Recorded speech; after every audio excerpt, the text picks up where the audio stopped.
Hello tears, இன்னைக்கு donut செய்யலாம் வாங்க. இந்த டோனட்ஸ் பிடிக்காதவங்க யாருமே இருக்க மாட்டாங்க. அதுவும் குழந்தைங்களுக்கு இது ரொம்பவே பிடிக்கும். வாங்க இந்த டோனட்ஸை வீட்டில் எப்படி ஈஸியாக செய்யலாம்னு பார்த்து தெரிஞ்சுக்கலாம்.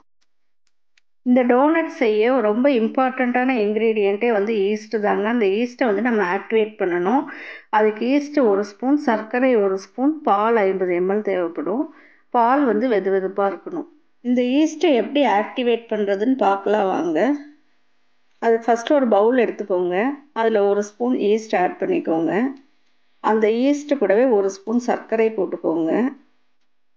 நம்ம எடுத்து வச்சுருக்க வெது வெதுப்பான பாலில் 40 ml இதில் ஊற்றிக்கோங்க. 10 ml நம்ம மாவு பிசையும் போது ஊற்றிக்கலாம். பால் வந்து வெது வெதுப்பாக இருக்கணும். ரொம்ப சூடாகவும் இருக்கக்கூடாது, ரொம்ப சில்னஸாகவும் இருக்கக்கூடாது. நீங்கள் வாட்டர் ஆட் பண்ணி ஆக்டிவேட் பண்ணாலுமே இந்த தண்ணியும் வந்து வெது வெதுப்பாக தான் இருக்கணும். ரொம்ப சூடாகவும் இருக்கக்கூடாது, ரொம்ப சில்னஸாகவும் இருக்கக்கூடாது. சூடாகவும் சில்னஸாகவும் இருந்தால் ஈஸ்ட் வந்து ஆக்டிவேட் ஆகாது. இந்த மிக்சரை ஒரு 10 minutes நல்லா மூடி போட்டு மூடி வச்சிடணும். இப்போ டோனட் செய்ய நம்ம மாவு ரெடி பண்ண போகிறோம். அதுக்கு மைதா 250 கிராம், உப்பு 1 சிட்டிகை எடுத்துக்கோங்க, வெண்ணெய் 1 ஸ்பூன், பால் வந்து 10 ml இல்லைன்னா 1 ஸ்பூன், ஈஸ்ட் கலவை, தண்ணி வந்து 100 மில்லி. டோனட் செய்ய மாவு ரெடி பண்ணலாம் வாங்க. ஒரு பவுல் எடுத்துக்கோங்க. அதில் 250 கிராம் மைதா எடுத்து வச்சுருக்கோம்ல, அதை சேர்த்துக்கோங்க. அதுக்கப்புறம் 1 சிட்டிகை உப்பு ஆட் பண்ணிக்கோங்க. அதுக்கப்புறமா நம்ம எடுத்து வச்சுருக்க 10 ml பாலை வந்து ஆட் பண்ணிக்கோங்க. ஒரு 4 ஹவர்ஸ்க்கு முன்னாடியே ஃப்ரிட்ஜில் இருந்து பட்டர் எடுத்து வெளில வச்சுக்கோங்க. அது ரூம் டெம்பரேச்சர் வந்ததுக்கப்புறமா அந்த 1 ஸ்பூன் பட்டரை வந்து இந்த மாவு கூட ஆட் பண்ணிக்கோங்க. அதுக்கப்புறமா ஈஸ்ட் வந்து ஆக்டிவேட் ஆகிறதுக்காக நம்ம ஈஸ்ட் 1 ஸ்பூன், சர்க்கரை 1 ஸ்பூன், பால் மிக்ஸ் பண்ணி கலந்து 10 minutes மூடி வச்சுருக்கோம்ல, அந்த கலவை வந்து ஈஸ்ட் ஆக்டிவேட் ஆகிருக்கும். அதை வந்து இந்த மாவில் ஊற்றிக்கோங்க. நான் சொல்லியிருக்க அளவுக்கு 100 ml தண்ணி கரெக்டாக இருக்கும். இப்போ இந்த கலவையை நம்ம பூரி மாவு பதத்துக்கு பிசைஞ்சு எடுத்துக்க போகிறோம். மாவு வந்து ரொம்ப தண்ணியாகவும் பிசையக்கூடாது, ரொம்ப கெட்டியாகவும் பிசையக்கூடாது, கரெக்டான பதத்தில் இருக்கணும்.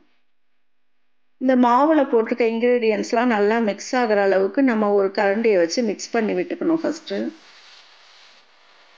ஓரளவுக்கு கரண்டி வச்சு நல்லா மிக்ஸ் ஆனதுக்கப்புறமா அந்த மாவெல்லாம் நல்லா எடுத்து விட்டுட்டு கையில் மிக்ஸ் பண்ணிக்கோங்க. எல்லாமே ஒரே மாதிரி மிக்ஸ் ஆகிற மாதிரி மிக்ஸ் பண்ணி எடுத்துக்கணும். அப்புறம் ஓரளவு நல்லா மிக்ஸ் ஆகி வந்ததுக்கப்புறம் நம்ம எடுத்து வச்சுருக்க 100 ml தண்ணியும் மொத்தமாக ஊற்றிடாமல் தேவைப்படுற அளவு கொஞ்சம் கொஞ்சமாக ஊற்றி மாவு மிக்ஸ் பண்ணிக்கணும். நம்ம இந்த மாவை பூரி மாவு பதத்துக்கு தான் பிசைய போகிறோம். அதுக்கு உங்களுக்கு எவ்வளோ தண்ணி தேவைப்படுதோ அந்தளவு தண்ணி மட்டும் ஊற்றி இந்த மாவை நல்லா பிசைஞ்சு எடுத்துக்கணும். மாவு பிசைய ஆரம்பிக்கும் போது நம்ம கையிலலாம் ரொம்ப ஒட்டி தான் வரும்.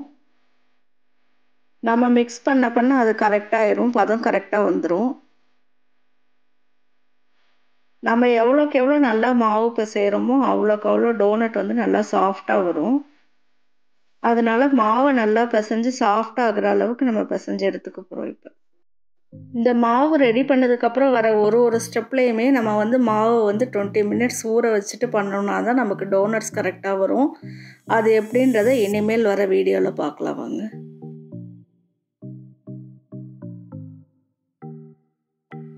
பாருங்கள், இந்த அளவுக்கு மாவு வந்து நல்லா சாஃப்டாக பிசைஞ்சு எடுத்துக்கணும். நம்ம ஒரு ஸ்டெப்புமே வந்து ரொம்ப பொறுமையாக பண்ணணும். 20 minutes ஊற வச்சுட்டு பண்ணணும். அப்படின்னா டோனட்ஸ் வந்து ரொம்பவே நல்லா வரும். இந்த நல்லா சாஃப்டாக ரெடி பண்ண மாவை வந்து நம்ம ஈரம் காயாத அளவுக்கு நல்லா க்ளோஸ் பண்ணி வைக்கணும். உங்ககிட்ட அலுமினியம் ஃபாயில் இருந்தால் நல்லா அதில் கவர் பண்ணி வச்சுக்கோங்க. அலுமினியம் ஃபாயில் இல்லைன்னா ஒன்றும் கவலை கிடையாது. நம்ம டெய்லி வாங்குகிற திங்ஸு கொடுக்குற கவர் இருக்கு இல்லைங்க, அதை வச்சு நல்லா க்ளோஸ் பண்ணி வச்சுட்டு ஒரு மூடி போட்டு மூடி வச்சுருங்க.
பண்ணதுக்கப்புறம் எங்கேயாவது உங்களுக்கு கொஞ்சம் பிசுறு இருக்க மாதிரி இருந்துச்சுன்னா அதை வந்து நீங்கள் கொஞ்சம் சரி பண்ணி விட்டுக்கோங்க. கை வச்சு நல்லா ரவுண்ட் ஆக்கிக்கோங்க. இல்லை எனக்கு இந்த மாதிரி மூடியில் கட் பண்ணுறது கொஞ்சம் கஷ்டமாக இருக்குது, டோனட் கட்டர் இருந்தால் நல்லாயிருக்கும் அப்படின்னு நீங்கள் நினச்சிங்கன்னா எல்லா பாத்திர கடைகள்லேயுமே டோனட் கட்டர் கிடைக்குது. முடிஞ்சால் நீங்கள் வாங்கி அதை கூட யூஸ் பண்ணிக்கலாம். இப்போ நம்ம சேனல் பார்த்துட்ருக்க யாருக்காவது பர்த்டே இல்லைன்னா வெட்டிங் டே இருந்ததுன்னா அவங்களுக்கு எங்கள் சேனல் சார்பாக வாழ்த்துக்களை தெரிவிச்சுக்கிறோம். நீங்கள் இந்த வீடியோவில் சொல்லியிருக்க மாதிரி 20 மினிட்ஸ் ஊற வைக்க சொல்கிற டைம்லலாம் நீங்கள் மாவு அந்த மாதிரி ஊற வச்சா தான் உங்களுக்கு வந்து டோனட் கட் பண்ணும்போது ஃபினிஷிங் இந்த மாதிரி நல்லா அழகாக கிடைக்கும். இப்போ இந்த மீதி இருக்க மாவை நீங்கள் எல்லாம் ஒன்று சேர்த்து திரும்ப டோனட்டாகவும் பண்ணிக்கலாம், இல்லைன்னா நான் ஏதாவது செஞ்சுக்கலாம். இப்போ பாருங்கள் எவ்வளோ அழகாக நம்ம ரெடி பண்ணிட்டோம். நீங்கள் பிளேட்டில் வைக்கும்போது கொஞ்சோண்டு மாவு தூவிட்டு அதுக்கு மேலே தான் இந்த டோனட் வைக்கணும். ஒரு ஸ்டேஜ்லேயும் நம்ம 20 மினிட்ஸ் ஊற வைக்கும்போது கீழே தட்டில் வந்து மாவு தூவிட்டு அதுக்கு மேலே அந்த மாவை வச்சு தான் நம்ம ஊற வைக்கணும், இல்லைனா பிளேட்டில் அந்த மாவு ஒட்ட சான்ஸ் இருக்குது. ரெடி பண்ணி வச்சுருக்க டோனட்ஸை நம்ம அந்த பிளேட் மேலே திரும்ப ஒரு கவர் வச்சு க்ளோஸ் பண்ணி ஈரப்பதம் காயாத அளவுக்கு வச்சு நம்ம மூடி வைக்க போகிறோம். இதையும் நீங்கள் வந்து 20 மினிட்ஸ் ஊற வைக்கணும். அதுக்கப்புறம் தான் நம்ம எண்ணெயில் போட்டு பொரிக்க போகிறோம். இப்போ டோனட் மாதிரி ரெடி பண்ணி மூடி வச்சுருந்தோம்ல, அந்த கவரை நம்ம ஓப்பன் பண்ண போகிறோம். இப்போ பாருங்கள், அந்த டோனட்லாம் நம்ம செஞ்சு வச்சதோட கொஞ்சம் நல்லா பெருசாக இருக்கும். இப்போ இதை தான் நம்ம எண்ணெயில் போட்டு பொரிக்க போகிறோம். இப்போ கேஸ் ஸ்டவ் ஆன் பண்ணிக்கோங்க. அதில் ஒரு அகலமான பேன் எடுத்து வச்சுக்கோங்க. பேன் நல்லா சூடானதும் அதில் டோனட் பொரிக்க தேவையான அளவு எண்ணெய் ஆட் பண்ணிக்கோங்க. நான் வந்து சன்ஃப்ளவர் ஆயிலில் தான் இப்போ பொரிக்க போகிறேன். எண்ணெய் நல்லா சூடானதுக்கப்புறம் நம்ம ரெடி பண்ணி வச்சுருக்க டோனட் இதில் போட போகிறோம். மிதமான சூடில் இருக்க எண்ணெயில் தான் நம்ம இந்த டோனட்டை போட்டு பொரிக்க போகிறோம். அதனால் ஃபஸ்ட்டு கொஞ்சம் கேஸ் ஸ்டவ்வை மீடியம் ஃப்ளேமில் வச்சுட்டு அதுக்கப்புறம் சிம்மில் மாற்றிக்கோங்க. அப்போ தான் டோனட் வந்து எல்லாம் ஒன்று சொன்ன மாதிரி வெந்து வரும். இந்த மாதிரி மிதமான சூட்டில் வந்து இந்த டோனட்டை பொரித்து எடுக்கும்போது தான் லாஸ்ட்டில் எடுக்கும்போது கலர் வந்து ஒரே மாதிரி இருக்கும். இல்லைனா ஒரு சில இடங்கள் ரொம்ப டார்க் கலராகவும் ஒரு சில இடத்துல ரொம்ப லைட்டாகவும் இருக்கும். இந்த டோனட்ஸ் ஒரு சைடு நல்லா வெந்ததுக்கப்புறம் அதை திருப்பி விட்டு இன்னொரு சைடு நம்ம வேக வைக்க போகிறோம். நல்லா பொன்னிறமாக வர வரைக்கும் நல்லா திருப்பி திருப்பி விட்டு வேக வைங்க. இந்த சேனலில் அப்லோட் பண்ணுற வீடியோஸ் உங்களுக்கு பிடிச்சிருந்தா இந்த சேனலை லைக் பண்ணுங்கள், ஷேர் பண்ணுங்கள், கமெண்ட் பண்ணுங்கள், சப்ஸ்கிரைப் பண்ணுங்கள். இந்த சேனலில் சப்போர்ட் பண்ணுங்கள். இந்த சேனலில் அப்லோட் பண்ணுற ஒவ்வொரு வீடியோஸுமே ஸ்டெப் பை ஸ்டெப்பாக டீட்டெயிலாக இருக்கும்.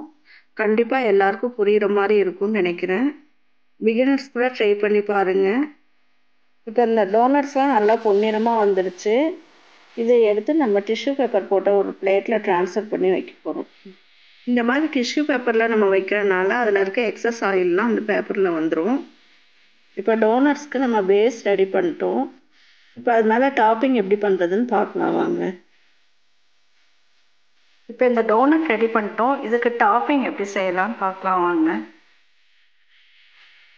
இந்த டோனட் செய்ய ஒரே ஒரு இன்க்ரீடியன்ட் தான் நம்ம யூஸ் பண்ணியிருக்கோம். அது வெறும் ஐசிங் சுகர் மட்டும்தான். ஐசிங் சுகர் எடுத்து இந்த டோனட் மேலே நல்லா ஸ்ப்ரெட் பண்ணி விட்டுக்கோங்க. இந்த டோனட் செய்ய milk powder 1 spoon, icing sugar 1 spoon, பால் தேவையான அளவு, சாக்கோ சிப்ஸ் சிறிதளவு யூஸ் பண்ணியிருக்கோம். எப்படி செய்யலான்னு பார்க்கலாம் வாங்க. இந்த டோனட் ரெடி பண்ண ஃபஸ்ட்டு ஒரு பவுல் எடுத்துக்கோங்க. அதில் 1 ஸ்பூன் மில்க் பவுடர் ஆட் பண்ணிக்கோங்க. அதுக்கப்புறம் அதில் 1 ஸ்பூன் ஐசிங் சுகர் ஆட் பண்ணிக்கோங்க. நீங்கள் நிறையா செய்கிறீங்க, 2-3 நாள் வச்சு சாப்பிட போகிறீங்கன்னா கொஞ்சம் பட்டர் ஆட் பண்ணிக்கோங்க. இல்லை அன்றைக்கே நீங்கள் சாப்பிட போகிறீங்கன்னா மில்க் ஆட் பண்ணிக்கோங்க. இதை 3ஐயும் நல்லா மிக்ஸ் பண்ணிக்கோங்க. அந்த மிக்சிங்கில் டோனட்டை வந்து டிப் பண்ணி எடுத்துக்கோங்க. அப்படி இல்லைன்னா அது மேலே ஸ்ப்ரெட் பண்ணிக்கோங்க. இந்த மிக்சிங் அது மேலே அப்ளை பண்ணோன்னா அது மேலே கொஞ்சம் சாக்கோ சிப்ஸ் தூவிக்கோங்க. இந்த டோனட் ரெடி பண்ண நான் மில்க் பவுடர் 1 ஸ்பூன் எடுத்திருக்கேன், ஐசிங் சுகர் 1 ஸ்பூன் எடுத்திருக்கேன், பால் தேவையான அளவு எடுத்திருக்கேன், பைனாப்பிள் எசன்ஸ் எடுத்திருக்கேன். உங்களுக்கு என்ன எசன்ஸ் வேணுமோ நீங்கள் யூஸ் பண்ணிக்கோங்க. நீல கலர் எடுத்திருக்கேன், உங்களுக்கு என்ன கலர் வேணுமோ யூஸ் பண்ணிக்கோங்க. ஒரு பவுல் எடுத்துக்கோங்க. அதில் 1 ஸ்பூன் மில்க் பவுடர் ஆட் பண்ணிக்கோங்க. அதுக்கப்புறமா 1 ஸ்பூன் ஐசிங் சுகர் ஆட் பண்ணிக்கோங்க. நீங்கள் கொஞ்சம் நிறையா செஞ்சுட்டு ஒரு 2-3 டேஸ் வச்சு யூஸ் பண்ணுறதா இருந்தால் பட்டர் ஆட் பண்ணிக்கோங்க, இல்லைன்னா மில்க் ஆட் பண்ணிக்கோங்க கொஞ்சோண்டு. அதில் கொஞ்சோண்டு பைனாப்பிள் எசன்ஸ் ஆட் பண்ணிக்கோங்க. ஒரு 2-3 ட்ராப்ஸ் வந்து ப்ளூ கலர் ஆட் பண்ணிக்கோங்க. இது எல்லாமே நல்லா மிக்ஸ் பண்ணிவிட்டு அதில் ஒரு டோனட் எடுத்து டிப் பண்ணி எடுத்துக்கோங்க. அப்படி இல்லைன்னா ஒரு ஸ்பூன் எடுத்து அதில் ஸ்ப்ரெட் பண்ணிக்கோங்க. டெக்கரேஷனுக்காக அது மேலே கொஞ்சோண்டு ஸ்ப்ரிங்கிள்ஸ் தூவி விட்டுக்கோங்க. இந்த டோனட் செய்கிறதுக்கு நம்ம வந்து கொக்கோ பவுடர் ஒரு ஸ்பூன் எடுத்துருக்கோம், ஐசிங் சுகர் ஒரு ஸ்பூன், பால் சிறிதளவு, முந்திரி வந்து டெக்கரேஷன் பண்ணுறதுக்காக கொஞ்சோண்டு கட் பண்ணி எடுத்து வச்சுருக்கோம். ஒரு பவுல் எடுத்துக்கோங்க. அதில் ஒரு ஸ்பூன் கொக்கோ பவுடர் ஆட் பண்ணிக்கோங்க. ஒரு ஸ்பூன் ஐசிங் சுகர் ஆட் பண்ணிக்கோங்க.